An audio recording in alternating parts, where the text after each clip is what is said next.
ایک گھر میں پہلے بیٹے کا جنازہ اٹھا اور صرف 23 دن بعد اسی گھر سے باپ کا جنازہ بھی اٹھ گیا۔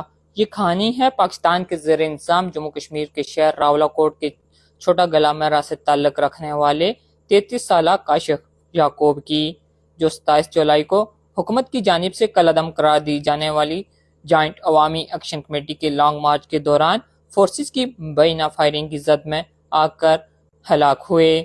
کاشف کی موت کے بعد ان کے والد اپنے بیٹے کا غم برداشت نہ کر سکے اور 23 دن بعد ہارٹ اٹیک کے باعث انتقال کر گئے۔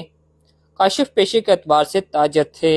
راولاکوٹ میں ان کی کاسمیٹکس کی دکان تھی، مگر ان کے بھائی یاسر یعقوب کے مطابق کاشف شروع ہی سے اس تحریک کے ساتھ منسلک تھے۔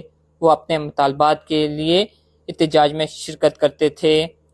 27 جولائی کی شام تقریباً 6:30 بجے راولاکوٹ کے گلیات کے مقام پر حالات کشیدہ ہوئے۔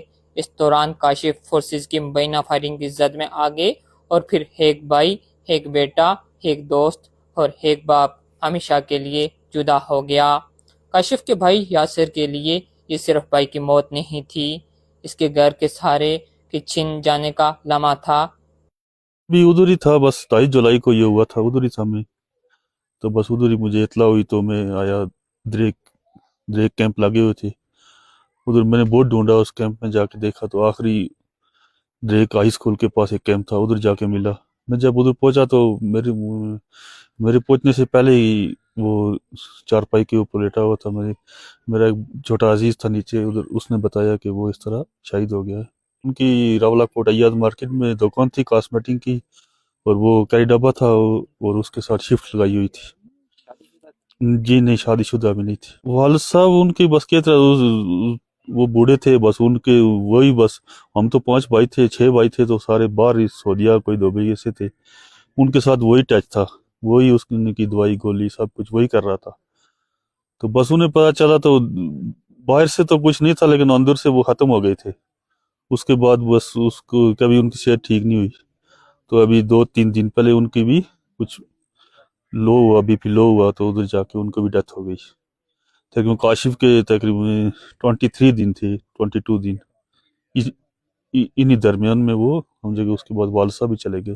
ایک ہی گھر میں 23 دن کے اندر 2 جنازے اٹھے، پہلے بیٹے کا پھر باپ کا۔ کاشف کے ایک دوست کے مطابق وہ ان کے لیے صرف دوست نہیں تھے بلکہ بڑے بھائی کی طرح تھے۔ دکاندار ہے جس سے راولاکوٹ تے اس کلا اٹیچمنٹ زیادہ سی، دوستی بھی سی کافی، سمجھا کہ پیدل ایسے، لیکن کافی جلدی میں پہنچے سانی جڑا دریک جڑا کہ تھے کیمپ وغیرہ سے، لیکن اس ٹائم یہ سا کہ میکی جڑے لڑکے ملے انہیں میں یہ خبر دی کہ کاشف بھائی شہید ہوئی ہے۔ تو کاشف بھائی کنے ظاہر ماڑی ایک جڑے اٹیچمنٹ سی، کیونکہ میں ایک ہے بھائی دس، تو انہیں کنے ماڑی اٹیچمنٹ اس طرح سی کہ جس طرح ساگے بھائی انہیں، اور ماڑا خیال بہت رکھ۔ ایک طرف کاشف کا خاندان اپنے پیاروں کو کھو چکا تھا اور دوسری طرف اس کے والد بھی بیٹے کے غم میں دنیا سے چلے گئے۔ کاشف کے اہل خانہ کا کہنا ہے کہ وہ احتجاج کے لیے نکلے تھے مگر واپس گھر نہیں لوٹے۔ کاشف کے بھائی یاسر کے مطابق احتجاج کرنے والوں کے پاس سفید پرچم تھے۔ ان کا سوال ہے کہ ہم دہشت گرد کیسے ہیں، ہمارے پاس سفید جھنڈوں کے علاوہ کچھ نہیں تھا۔ یہ سوال آج بھی ان کے گھر خاموش دیواروں کے درمیان موجود ہے۔ ایک گھر، 2 جنازے اور ایک ایسا غم جس نے صرف 23 دن کے اندر باپ کو بیٹے کے پیچھے روانہ کر دیا۔ کاشف یعقوب اب اس دنیا میں نہیں، مگر ان کے گھر میں ان کی یاد، ان کی دکان اور ان کے والد کے بعد رہ جانے والی خاموشی آج بھی ان کی کہانی سنا رہی ہے۔ فرحان طارق، مظفر آباد، جموں کشمیر۔